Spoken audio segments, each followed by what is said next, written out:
अस्सलामुअलैकुम क्लास 9। आज जो हम सब्जेक्ट पढ़ रहे हैं हमारे सब्जेक्ट का नाम है मैथ। अब इसमें जो है हम सबसे पहले देखेंगे अपना यूनिट नंबर 1 जो कि हमारे पास उसका नाम क्या है सेट्स है, यानी कि हम इसमें सेट्स के बारे में पढ़ेंगे। सेट्स क्या चीज़ें होती हैं, इसमें क्या क्या मौजूद होता है वो पढ़ेंगे। अब सेट्स को देखने के लिए हमें सबसे पहले जो इसकी एक्सरसाइजेस वगैरह करनी है उसके हवाले से जो कुछ इंपॉर्टेंट डेफिनेशन वगैरह है, कुछ कॉन्सेप्ट है वो आपको क्लियर होने चाहिए। अगर वो आपके कॉन्सेप्ट वगैरह क्लियर होंगे तो फिर ये एक्सरसाइज में इजी होगा आपको। तो अब हम देखते हैं सबसे पहले जो हमारी सबसे फर्स्ट डेफिनेशन है, यानी कि चैप्टर के हवाले से जो हमारी फर्स्ट डेफिनेशन है वो क्या है, हमारी सेट्स, यानी कि सेट्स क्या होता है। अब यहाँ है हमारे पास a set is a well defined collection of distinct object which are called its element. यानी कि सेट क्या होता है, हमारे पास मुख्तलिफ अल्फाजों का जो है कॉम्बिनेशन होता है जो कि हम ब्रैकेट की सूरत में लिखते हैं। किस तरीके से लिखते हैं हम उसको, अब जैसे कि हमारे पास ये दो ब्रैकेट हैं, अब इसके अंदर जो है हमें मुख्तलिफ चीजें लिखनी है। जैसे कि आप मैं चाहूँ तो इसमें मैंने लिख दिया A B C D E. अब ये क्या है, ये होगा मेरे पास डिस्टिंक्ट ऑब्जेक्ट जो यहाँ पर लिखा हुआ है, ये मेरे पास ऑब्जेक्ट होगा। और इसके अंदर ये जो है हमारे पास ये सेट है, इसके अंदर ये जो अल्फाज मौजूद है इनको हम क्या कहते हैं, एलिमेंट कहते हैं। अब जरूरी नहीं है ये सिर्फ अल्फाबेट की सूरत में हो, अब ये हमारे पास जो है काउंटिंग की सूरत में भी हो सकते हैं, कितने भी हो सकते हैं, 2 4 6 8 10 1000 कितने भी हो सकते हैं। इसके अलावा हम चाहें तो अलजेब्रिक सैम्बल्स भी हो सकते हैं हमारे पास, उसके अलावा कुछ स्पेशल सैम्बल्स होते हैं वो भी हो सकते हैं। तो इस तरीके से जो ये चीजें इसके बीच में होती हैं ये हमारे पास एलिमेंट्स होती हैं, और जिस ब्रैकेट पे ये लिखी हुई होती है पूरा ये मिला के हमारे पास क्या बन जाता है, एक सेट बन जाता है। तो अब इसके बाद जो हमारे पास जो है इसकी कुछ नोटेशंस होती हैं, यानी कि इसको किस तरीके से डिफाइन किया जाता है कुछ इस हिसाब से हमारे पास है।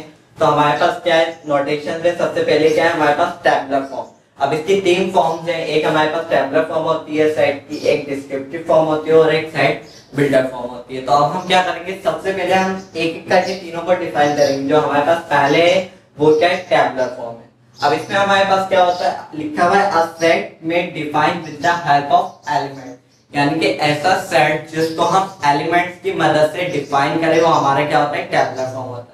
अब मैंने आपको एलिमेंट्स अभी बताए थे क्या, सेट के अंदर अगर एबीसी मौजूद है वो 1 2 3 है, प्लस माइनस डिवाइड है वो, तो वो चीज क्या जो एलिमेंट्स है उसकी मदद से डिफाइन करने को हम क्या कहते हैं, टैबुलर फॉर्म कहते हैं। अब मैंने इधर सिर्फ ये लिख के बताया, आप चाहो तो मिसाल के तौर पर मैं अगला सेट ले लूं बी, इसमें मैंने क्या ले लिया 1 2 3 ले लिया मैंने। इसके अलावा मैं चाहूँ तो अगला सेट ले लूं, एक सी सेट ले लेता हूँ, उसमें मैं क्या करता हूँ सैम्बल्स लिख लेता हूँ मैं। इस तरीके से यानी कि बीच में कॉमास यूज हो रहे हो, एलिमेंट यूज हो रहे हो, तो वो क्या कहलाता है हमारे पास, टैबुलर फॉर्म कहलाता है। तो इसके बाद जो हमारी सेकंड फॉर्म है वो हमारे पास क्या है, डिस्क्रिप्टिव फॉर्म। अब इसमें क्या है हमारे पास अ सेट में define with the help of statement. अब आप लोगों को पता है स्टेटमेंट क्या होता है, यानी कि एक लाइन होती है, लाइन की मदद से डिफाइन करने को हमारे पास कौन सी फॉर्म होती है, डिस्क्रिप्टिव फॉर्म होती है। यानी कि ऐसी फॉर्म जिसको हम स्टेटमेंट के जरिए यानी कि एक लॉ के जरिए डिफाइन करेंगे वो हमारे क्या होगा, डिस्क्रिप्टिव फॉर्म होगा। यानी कि बिल्कुल प्योर वर्डिंग होगी, इसमें ना कुछ सिंबल्स होंगे, ना कॉमास होंगे, ना एलिमेंट्स होंगे। क्या होगा, सिर्फ और सिर्फ अल्फाबेट की मदद से पूरा का पूरा एक स्टेटमेंट होगा। कैसे, फॉर एग्जांपल के तौर पे मैंने एक स्टेटमेंट लिखा हुआ है, क्या है, the set of first 3 letters of the alphabet in English. यानी कि वो क्या कह रहा है, इंग्लिश अल्फाबेट के शुरू के 3 लेटर यानी कि अल्फाज। अब शुरू के 3 इंग्लिश अल्फाबेट्स कौन से होते हैं हमारे पास, ए बी सी डी। अब मतलब क्या है, मैंने ऊपर वाले में भी यही चीज लिखी थी, पर क्या है यहाँ पे मैंने एलिमेंट्स की मदद से डिफाइन किया था, और यहाँ मैं किसकी मदद से डिफाइन कर रहा हूँ, स्टेटमेंट की मदद से। ठीक है, अगर मैं चाहूँ इसको, मैं इस वाले को इस वर्डिंग में कन्वर्ट करना चाहूँ तो मैं यहाँ पे क्या लिख दूंगा, हमारे पास बिल्कुल सेम चलेगा, द सेट्स ऑफ। अब मैं शुरू के 3 ले रहा हूं तो मैं फर्स्ट 3 लिख दूंगा, वरना 3 मिड के लास्ट के जो लिखना चाहे हम लिख देंगे, the set of first 3 words, यानी कि फर्स्ट 3 काउंट अल्फाज लिख सकते हैं हम, काउंटिंग लिख सकते हैं, फर्स्ट 3 काउंट यानी कि फर्स्ट 3 नंबर्स लिख लें आसान अल्फाजों में हम, फर्स्ट 3 नंबर्स ऑफ काउंटिंग, यानी कि काउंटिंग के शुरू के अल्फाज, काउंटिंग के जो शुरू के 3 अल्फाज होते हैं वो लिख ले हम, तो ये हमारे पास सेट भी बन जाएगा। यानी कि इस स्टेटमेंट की मदद से डिफाइन करना हमारे पास कौन सी फॉर्म कहलाती है, डिस्क्रिप्टिव फॉर्म कहलाती है। अब इसके बाद जो हमारे पास थर्ड है वो कौन सी है, हमारे पास सेट बिल्डर फॉर्म। इन दोनों फॉर्म की निस्बत ये थोड़ी सी डिफिकल्ट होती है, पर अगर आप इसको समझ लेंगे तो ये हमारे लिए समझने में इजी हो जाएगा, क्योंकि इसमें क्या है हमारे पास एलिमेंट्स हैं, स्टेटमेंट है, पर इसमें जो है स्पेशल सिंबल्स होते हैं, यानी कि प्रॉपर्टीज वगैरह के थ्रू ये सेट हमें समझाए जाते हैं।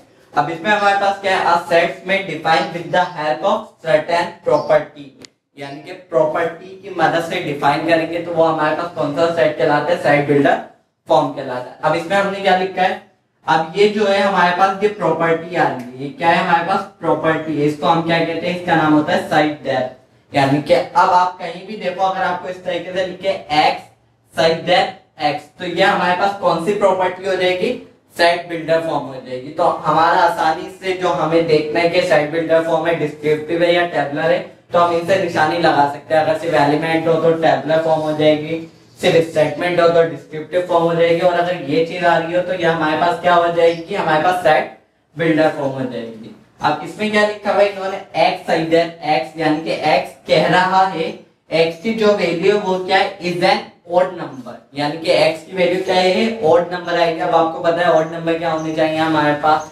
1 3 5 7 9, इस तरीके से जो होते हैं हमारे पास ये ओड नंबर होते हैं। अब इसके बाद जो हमारे पास थर्ड डेफिनेशन है वो कौन सी है हमारे पास, एलिमेंट। अब एलिमेंट हम यहाँ टेबुलर फॉर्म में देख चुके हैं, सेट्स में देख चुके हैं होते क्या है एलिमेंट। अब हम क्या कर रहे हैं, उसको डिनोट किस तरीके से करते हैं, यानी कि उसको कैसे लिखते हैं। तो लिखा हुआ है the number of elements in a set, यानी कि एक सेट में जितने अल्फाज मौजूद होते हैं इस रिटर्न एज, उनको लिखा जाता है। या तो हम सिंपल सा n करें, इस तरीके से लिख लें, या फिर हम डेटर्मिनेंट a लिख लें। इसको हम इन दो लाइन को हम डेटर्मिनेंट भी कहते हैं और मोड भी कहते हैं, आपको जो इजी लगे आप वो कह सकते हैं। अब क्या, जैसे कि मैंने ये फॉर एग्जांपल के तौर पर ले लिया, if a equal to ab3। अब क्या है, इसमें मेरे पास एलिमेंट्स आ रहे हैं, कितने एलिमेंट्स आ रहे हैं हम काउंट करेंगे, 1 2 3। तो अब मैं चाहूं तो मैं इसको लिख सकता था na इक्वल टू 3 लिख दूं मैं, या मोड a इक्वल टू 3 लिख दूं। मैंने आप लोगों को समझाने के लिए दोनों को, यानी कि ये चीज इसके बराबर, ये चीज इसके बराबर है। तो ये था आज का हमारा फर्स्ट लेक्चर।